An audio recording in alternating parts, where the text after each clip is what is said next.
Alors, depuis quelques semaines, nous sommes en train de parler autour de plusieurs thèmes pour la Pentecôte. En préparant ces thèmes, nous sommes comme les disciples dans la chambre haute. Et aujourd'hui, pour conclure, nous allons parler du baptême du Saint-Esprit et de feu. Le baptême qui est survenu sur les apôtres, sur les disciples dans la chambre haute. On va lire le livre de Matthieu 3, le verset 11.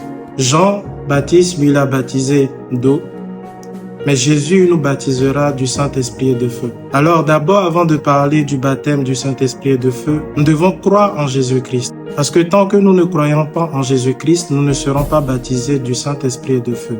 Les apôtres, les disciples qui étaient dans la chambre haute, ils ont cru en Jésus-Christ. Alors je viens parler à un frère, à une sœur. Toi qui crois en Jésus, continue de croire en Jésus-Christ. Et toi qui ne crois pas encore en Jésus, donne ta vie à Jésus-Christ. Alors tu auras ce baptême du Saint-Esprit et de feu. Les apôtres, ils ont désiré le Saint-Esprit.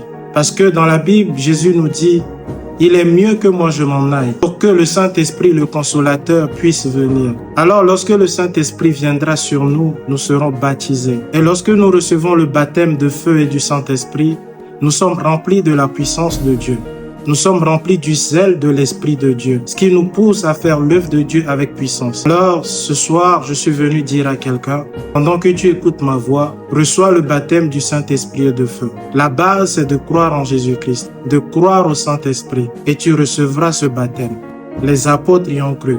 Dans Acte 1, verset 8, la Bible nous dit, « Mais vous recevrez une puissance, le Saint-Esprit survenant sur vous. » Alors, lorsque le Saint-Esprit survient sur nous, nous recevons une puissance. Parce que dans le monde dans lequel nous nous trouvons aujourd'hui, nous avons besoin de la puissance du Saint-Esprit. Alors, nous avons besoin de ce baptême. Alors, l'un des signes du baptême de feu et de l'Esprit Saint, c'est le parler en langue. L'autre signe aussi, c'est le fait de glorifier Jésus. Alors, cet après-midi, ou ce soir, ou ce matin, reçois le baptême du Saint-Esprit. Tel que c'est descendu sur les apôtres, les disciples, reçois le don du parler en langue et commence par glorifier le nom de Jésus.